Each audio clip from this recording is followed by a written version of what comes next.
Welcome, History Tea Time Live of a Thursday. Welcome to, sorry, I'm going to keep saying welcome because YouTube is a little bit delayed there. Welcome to the History Tea Time chat live of a Thursday. And it's fabulous. I think this is my third live a week now. I've managed to work up a schedule of 5 live events a week, but this is the one where we take a little ramble, or meander would probably be a better word, through some of the things that have been going on those live chats, also some of the places I have been. So I am very lucky. I am very fortunate that I get to go out and about, especially now, obviously post-lockdown, and I am trying to make the most of it. Now we're coming up to the end of the season for many places, and so my visiting schedule has had to be worked out very carefully as to where I was going to go so that I could get to places that might well be closed by the end of October. Hi, welcome everyone. Thank you for joining me. I can see you all joining. Thank you so much. It's lovely to see you here again. Thank you for spending your time with me. Oh, a question already. Actually, I will mention then before we get going, you can do you can pop obviously comments and questions into the chat. I'm happy to answer. We're already getting some comments coming in. Thank you so much. Let me just scroll. Hi to I'm bad with handles. See you T24. And Layla Jade is asking what my favorite historical era is. I will come back to that if that's okay. And Iona has just been watching the latest History After Dark episode. I will come back and let you know what was going on in History After Dark last night. And Marion, thank you for joining all the way from California. She's my sound engineer on YouTube. She has let me know that the sound is coming through loud and clear on YouTube. Thank you very much for that. Pete's got the blender on. Do you know, I've managed, look what I've done. I've run out of coffee and I don't have one. So this could be a test of endurance, speaking for this long without a drink, but we'll see how I get on. If you're new here, either on my Instagram or on YouTube, welcome. There has been a lovely surge in subscribers recently. So I've smashed through the 4,000 mark on Instagram and the 2,000 mark on YouTube. So thank you very much and welcome if you're new. Welcome, of course, if you're listening to this or watching this on catch up. This also goes out on the podcast. So if you ever do miss an episode, you can pick it up on the podcast as well. Bobby Ann is in Indiana. Welcome. Bobby joins us quite often, so thank you so much. Okay, so where shall we start? I have been out and about, like I say, this week. The weather's, yeah, it's all right. I'm a Brit. I have to talk about the weather. Autumns can be beautiful. If the sunshine is out, then they are beautiful. And I was lucky. Monday we had a lovely day. I took my daughter, because it's half term here, so she's not at school, and we went to Haddon Hall in Bakewell, which is in Derbyshire. Thank you, Michael. He says congratulations on the channel growing. Thank you very much. I'm hoping it builds momentum now. I think there's certain levels of numbers you get, and then to get the next again is a little bit easier. That's at least what I'm hoping. So Haddon Hall, this is their lovely book that I'm making my way through now. It's in Bakewell, which is really close to where my husband's family are from, and I can't believe I've never been to Haddon Hall. It's called a hall, but it does look like a castle. And parts of it date back to the 12th century. There's a wall called, I don't know if it's always been called this, but it's now called the King John Wall, because King John, sealed the thing that said, you can have a defensive wall, because this is the kind of thing that had to be passed, and you have to get permission for. So it's got an incredibly long history, and it's really special. If you can get to go there, I would thoroughly recommend it. They have now closed for this season. They have a Christmas fair, whatever on. They're opening especially for Christmas, I think for like a week. And then they'll be open again, obviously next spring and summer. But it's another. I can't believe I didn't know this. It's like a little time capsule again of a Tudor and then into the Stuart era, because the Earls of Rutland who lived there were created Dukes of Rutland by Queen Anne in I think it was 1703, so really early on in the 18th century. And with a dukedom comes a castle, so they moved out and moved to Belvoir Castle. I hope I've pronounced that correctly. And effectively abandoned Haddon Hall, just a skeleton staff left there.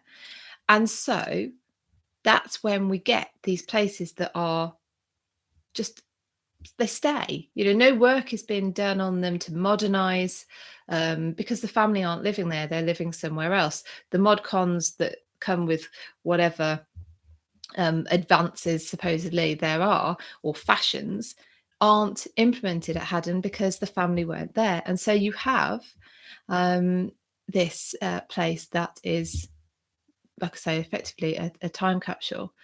And sorry, Pete, I'll get back to your comment in a moment. The family didn't live there for 200 years until I think it's the 9th Duke decided to move back, and it's back to being the manor's family home again. But you can go and visit. So, Pete, what did you say? There has to be a historical figure who is very little known and was a mover and shaker somehow that history has forgotten, but was totally influential in the Tudor period. I wonder who that would be. Wow. I presume we'll come across them as we go, perhaps. There are movers and shakers in all periods. I'm thinking about specifically, if you looked at my story yesterday on Instagram, Eleanor Code. She was 19th century, I think, early 20th. Sorry, dates get a bit scrambled in my head when I'm talking about so many different periods in such quick succession. But I shared some of her work that might be quite familiar. The plinth, which depicts Nelson dying at the Battle of Trafalgar, and it's at the Old Royal Naval College in Greenwich, and that's Code, and it looks like stone, but this material that she invented or perfected, it is malleable. It can be molded and fired, a bit like normal pottery, but then is as durable. In fact, it's more durable than stone. And she made a big contribution to architecture. Many of her pieces are inside and outside. So, but in the Tudor period, probably a lot. I don't know. Someone suggest one if you know one. Earlier on, so I was asked what's my favourite period of history, my favourite era. I don't want to be too predictable and say the Tudors, because actually I think, morning Janice, I think they have benefited from a lot of attention, and that doesn't necessarily mean that they're the only interesting period. It's the Tudor period is certainly not the only interesting period. So I love Roman history.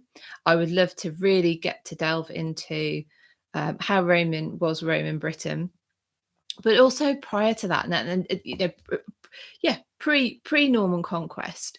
The tribe, when Britain was made up of tribes. I would like to get more into that. That fascinates me, but it's not an area of any particular knowledge that I have at the moment. So I don't know. You tell me, what's your favourite era of history and why? That's what always interests me as well, is what draws you to those particular periods. I have to say the Stuart period gets very interesting, especially the later Stuarts. So when you're getting into William, Mary and Anne, and it's it's interesting to the point of being slightly frightening, in that you can see the seeds of the political environment that we have now and that went worldwide, or Western worldwide, perhaps. I'm thinking more America actually, but it's you can see the seeds of the difficulties with the system from the beginning. Green-eyed hippies, Stuart England and Georgian France. Yes, yes, yes, yes. There, that's interesting. Yes, Stuart England, as I was just saying, is very, very interesting. I mean, a massive amount of change in Stuart times as well. We know in the Tudor period, obviously, it's only just over 100. I think it's 113 years, isn't it? The Tudor dynasty, and unrecognisable change. Sorry, the country would be unrecognisable from the end to the beginning. But the Stuarts, of course, were responsible for a lot of change as well. Or the time period was. So anyway, so what was I saying? Michael, can I ask, what does that say under my arm? It says, I believe in me. Oh, there's a whole backstory to that. Henry VII was probably the biggest modernizer of the Tudor times, and Michael still prefers Richard III. Hi Phil, hi people joining. Thank you so much for spending your time with me today. Yeah, Henry VII was a big modernizer, and I have been talking about Henry VII with Deb Royal and Sarah Morris. We do a Instagram live at 4 o'clock every Friday. We were doing it on Clubhouse, we've moved it to Instagram, and it's called Visiting Tudor Britain. And we've started a new series, although there wasn't really a break, and we're going through the Tudor monarchs and places associated with them. We've begun with Henry VII, and last week we talked about the places associated with him in his younger days. Obviously, a lot of places in Wales, right through to the battles and his of Bosworth and Stokefield, and then the first progress he went on. And one of the things I hadn't really thought about when before we were talking about him, was just how travelled he was as well. Out of all of the Tudor monarchs, he travelled the country far more than the others. He also had, and the others followed on, but he had such an eye for branding, in a modern way of thinking about it. The Tudor rose was his. Yeah, that idea of the white rose and the red rose. The white rose had been a Lancastrian symbol. A Yorkist symbol. Have I got that the right way around? No, Lancastrian symbol. And he overlays the red rose, and it sort of equates them. And they never had been that before, the rose especially. So yeah, he had a real eye for that. Marion, do you know where Queen Anne and Catherine were buried after beheading? Is there any notes or documentation, since no one seems to know exactly where they were buried within the chapel? Well, they're buried at the altar in St. Peter ad Vincula at the Tower of London. The floor of St. Peter ad Vincula became very uneven and dangerous during Victoria's reign, and it is a chapel royal, so it is one of these peculiars, I think they call them. So the monarch is sort of the head, and so she would have visited there, and she basically said, you need to get this sorted. And at that point, I believe that they did excavate, and lots of bones were moved and put in the crypt, etc., etc. Now, from what I understand, Queen Anne was discovered in the arrow box that she was buried in, and is reinterred at the altar. And Catherine Howard, there wasn't a lot left, I believe, of Catherine Howard, because they covered her body in quicklime, which would dissolve it. But yes, I think they were buried at the at the altar of St Peter ad Vincula, and there's plaques now. I was really fortunate to go there on the 19th of May, obviously the anniversary of Anne Boleyn's execution.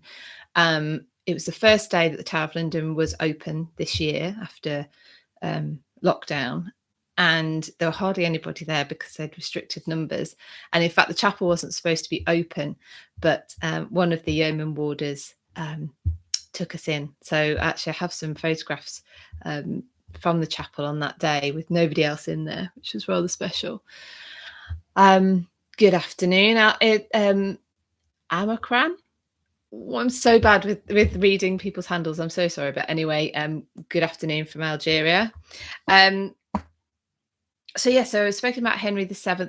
We're doing Henry VII again tomorrow at 4:00 on Instagram, and we're moving on into the latter half of the latter part of his reign, because Henry VIII obviously has a reputation as a builder, but Henry VII did a lot of building. Back to Michael's point, he was a modernizer. I mean, he was a modernizer in lots of ways, but we want to, because we're talking about places you can visit, or places not necessarily you can visit because some of them have gone, but we want to talk about Henry VII as a builder as well. So if you can join on Instagram tomorrow, we're going live on my profile, so we rotate it around the three of us, me, Deb Royal, who's at Tudor Times, and Sarah Morris, who's at the Tudor Travel Guide. But this week it will be on my channel. So you could join us tomorrow. That would be fabulous. That's going to be swiftly followed at 5:00. We're going to be back on Clubhouse for our history half hour in the Tudor History Club, and we're following on from Monday's discussion that we did on Clubhouse. Was if you could go back in time and warn somebody about something, who would they be and what would you warn them about? And running on the same sort of theme tomorrow, we're going to be discussing if we could have a phone line to somebody in history, who would it be and what would we say? What would we ask? Or it doesn't even have to be asked. What would you want to say? Can you imagine getting like a phone line to Henry VIII and being able to just vent at him from a safe distance of 500 years and the end of a phone line? So we'll be doing that tomorrow on Clubhouse. So if you are on Clubhouse, we'd love you to join us for that. We would be really interested to know what you would do, who you would talk to. And what you can do on Clubhouse now is there is a direct messaging facility. So when we are on, you can message us if you don't want to come up and speak on stage, because that's perfectly understandable. It's not necessarily for everybody. Not everyone's comfortable with doing that. So yes, please do that. And I was going to try and not say so much today. It's not working, is it? I'll try and pause each time instead. I'm going to clean my camera on YouTube. It's annoying me. Is that a bit better? I don't look like I've got halo now.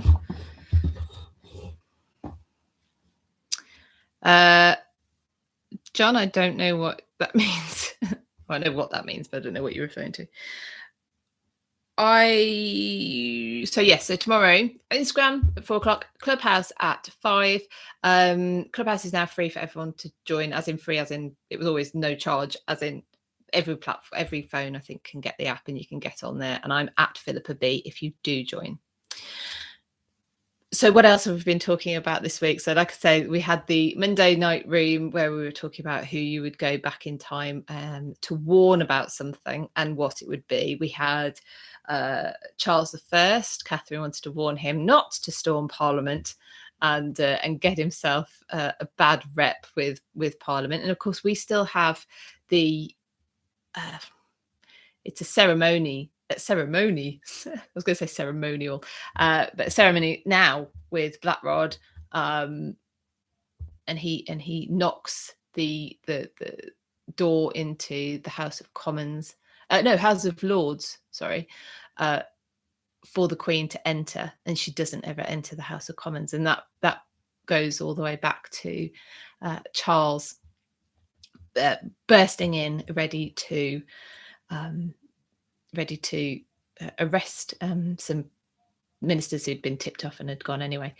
A mad journalist. I'm so chuffed I don't have to watch it on playback today. Was that the ghost one last night? Last night we did, and this is again a Clubhouse room that we've moved on to Instagram.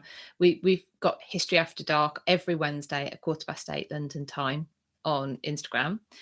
And the sorry, I'm done reading comments. Michael, I'd warn the English not to let MPs undermine democracy. Democracy, what did Churchill describe it as? Just the least worst option at the moment? Oh, least worst option. Janice will be catching up on IG later on tomorrow as she's going out. Well, have a lovely day, Janice. Thank you for dropping in. And yes, you can watch back later. That would be fabulous. So it's History After Dark. It was our third time or something we've done it on Instagram, maybe fourth now. And last night we were talking ghosts and the history of ghost stories and the history of their telling. And we did an hour and a half. I tell you what, when we began doing these live events, we were like, right, we'll do half an hour. We might struggle to fill that. We did an hour and a half last night. So if you didn't catch it, you'll be pleased to know it's actually on my Instagram. We went live on my Instagram last night. And so you can catch that back up on my IGTV. It will also be on the History After Dark podcast when that is launched in a few weeks' time. So that'd be cool. You can stick us on in the cart. Probably not when you've got anyone who with sensitive ears. Hi Orlando, and Bobby Ann says it was amazing last night.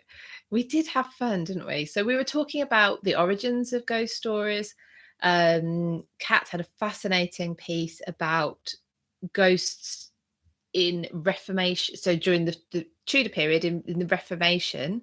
So what was the attitude to ghosts pre-Reformation, when you were allowed to believe in purgatory, or you did believe in purgatory? And then what was the relationship with ghosts after the Reformation, when purgatory supposedly doesn't exist anymore?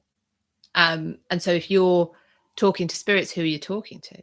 And then the rise of atheism, and if you're an atheist but you believe in ghosts, do you believe in the afterlife? Oh, it was a really interesting and fun conversation. I don't know.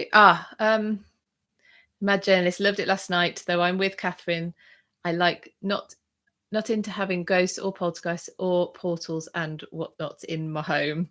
Well, so Catherine has quite a lot of experience of ghosts in her home, whereas Kat, so Katrina is her full name, was not at all into knowing about all these things going on. And yet Kat is the one of us who has worked at the Tower of London. She's worked at Hampton Court Palace as well as a costumed interpreter, and told us about her experience of being on her own, chained to the wall. It was all part of something obviously she was doing in the bottom of the Salt Tower. So check that out again on my Instagram. It was very funny. And then we finished off with talking about some of our own personal experiences. That's where Kat's one came into it. Michael, I don't believe in ghosts, but I do believe in spirits. My father saw a figure in my grandmother's home when I was about 5 and stayed in her house. Something invisible used to sit on my legs. Hi, Lisa. Welcome. Bobby Ann says, my husband watched with me last night and we laughed together at Kat's reactions. So all of the time we were doing the Clubhouse rooms, we are on Zoom together so that we can kind of give each other cues and whatnot. And we've been watching Kat's face when we've been talking about things for months, and we knew it would be probably quite a hit once we get onto Instagram that people could see. But yes, Kat was not into the ghosty part. She did not like that. She didn't like it. It's funny. And I mentioned a place called Drakelow Tunnels, and I would really encourage anyone who's interested in World War history and ghost stories to have a look at Drakelow Tunnels. Lisa says she just finished watching the Instagram video from yesterday and it was good fun. Thank you, Lisa. Thank you for catching up. I mean, it was 90 days. No, we haven't got quite that much yet. 90 minutes. So, people are really, we are really grateful, really, really grateful that people spend their time watching our stuff. So last night was the ghost stories. Imagine it's confused their names and spellings. Yeah, I love scary and horror movies, just not into meeting ghosts. Well, the time that I've met spirits, I didn't know at the time, which helps. Now, on my Instagram, I mentioned last night in History After Dark that I'd been to, and I was going to say it was a couple of years ago now, but a couple of years only puts us just before COVID, doesn't it? So it could have been even longer. But anyway, I was at Colchester Castle, and Colchester Castle, in the dungeons there is where Hylarina in Mexico, in the dungeons in Colchester Castle is where they kept, I think in my reel I said women, but it was women and men accused of witchcraft. And this is in, I think, James I's reign. And one of the torture techniques that they used, in fact, the one that they favoured and they used the most, and is very effective, is sleep deprivation.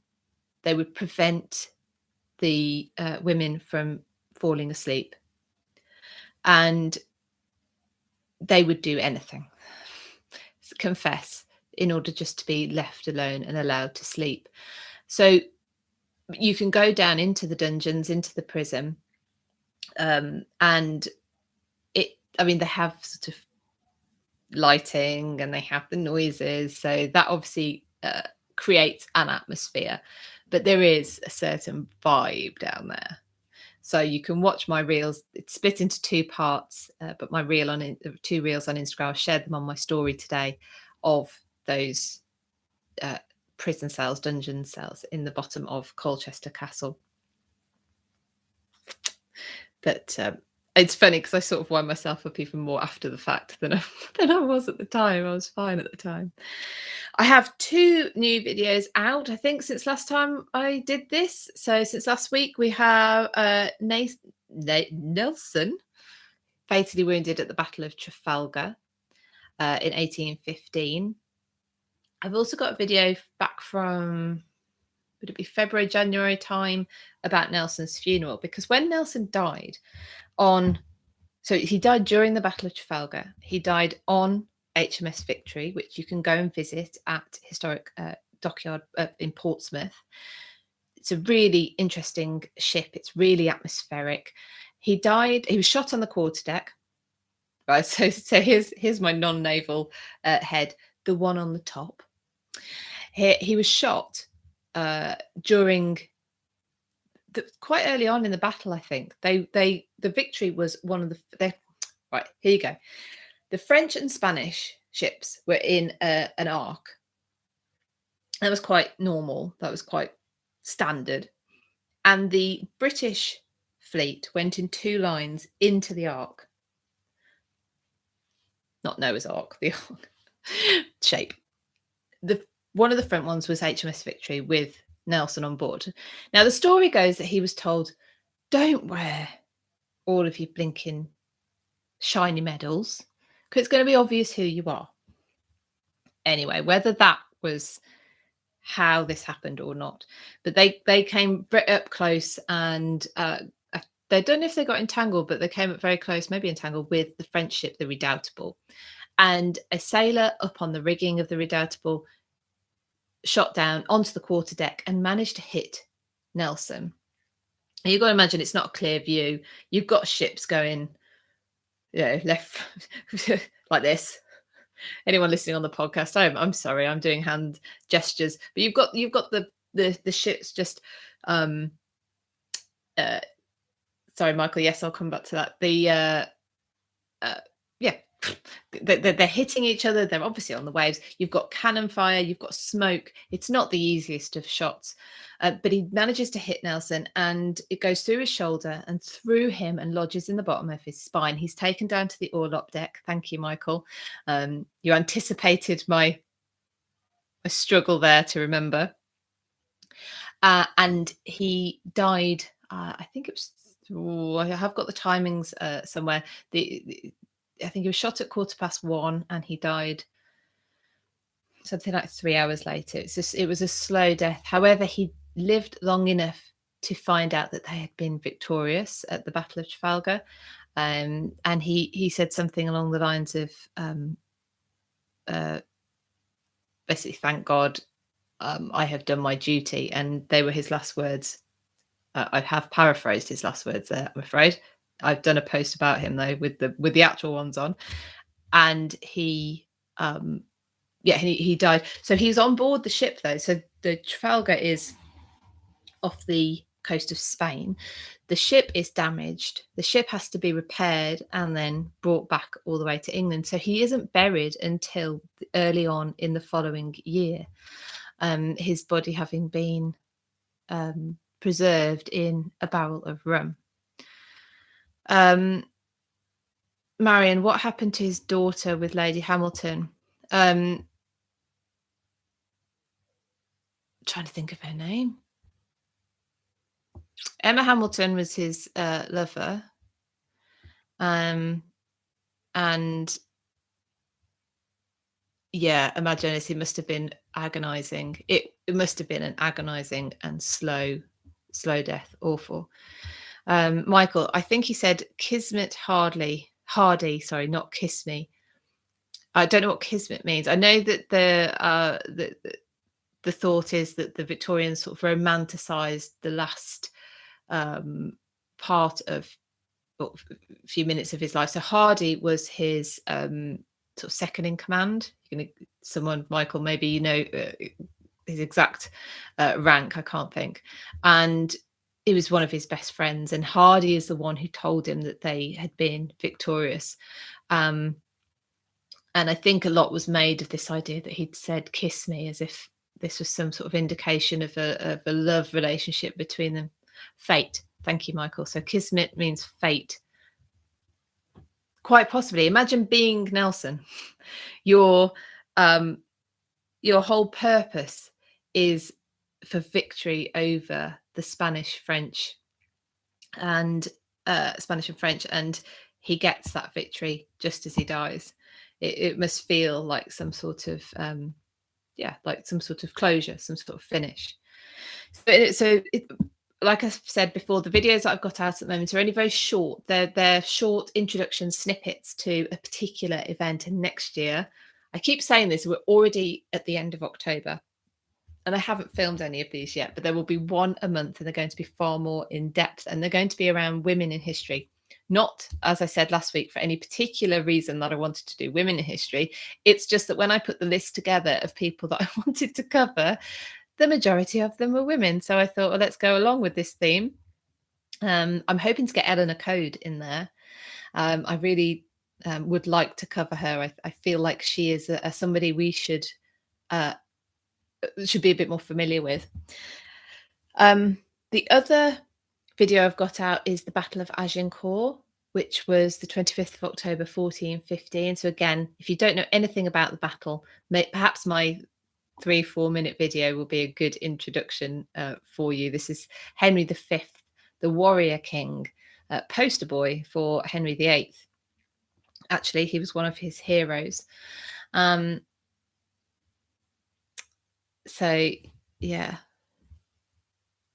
cool. Thank you so much. I'm loving everyone's comments. Thank you very much. So go and check those out. Michael says the Corey. See, I've got no drink. I'm drying up. The story of Captain Pellew is very interesting. I think they based the film Master and Commander on him. Ooh, okay, I don't know. That sounds like perhaps a film I should go and see then. So what else have we been doing? Oh yeah. So Tudor History Half Hour. So that was last Friday. We talked about favourite Tudor scenes from Tudor dramas. Have you got any? A lot came up from The Tudors, the series. What else did we get onto? Anne of 1,000 Days. And it was a fun discussion. I particularly liked Henry riding up to see Anne after she'd recovered from the sweating sickness at Hever. Not particularly because I think it happened, because a lot of the things that are in the Tudor series didn't probably happen the way that they've done, but because it did dramatise the genuine affection, love, passion that Henry felt for Anne, and Anne possibly felt back before it all went horribly wrong. And then, oh no, I've said that. Have I said that? Yes, the Stop Don't Do It. That was Mondays, and Ghost Stories was last night. So tomorrow we've got Visiting Tudor Britain at 4:00, like I say, on my Instagram, and then at 5:00 on Clubhouse we're saying phone. We had a I don't know if it got to America or anywhere else, but we had a game show called Who Wants to Be a Millionaire? And one of the things, you had 3 lifelines if you didn't know the answers to the question. And one was phone a friend. And on a bit of a macabre take on that, we've based on that, we're doing phone a dead friend. So what would you like to ring somebody in history, and if you could, and say something to them or ask them something? And we, like I said before, we would love people to make their suggestions and join us. Now, there's something else that I would like to ask your have your input on, actually. So before I move on, Marion says, I love Anne of Thousand Days, especially where she talks about her blood will be well spent when it comes to Elizabeth. Yes, gives me chills every time. That one came up, actually. Yes, this idea that obviously it's flagrantly retrospective, but that Anne at her before, on the road up to her execution, says, well, Elizabeth is going to kind of avenge, I suppose, I don't, in a way, that her death. Tammy May, I would ask Henry, what the heck? One of the things I said I would warn someone about is Henry VIII, and I would warn him, if you start killing everybody, or your friends, if you start killing your friends and lovers who don't wholly agree with you, there's no way back from that. Michael said, I'd phone Napoleon and tell him to avoid the noon train for Waterloo. Yeah.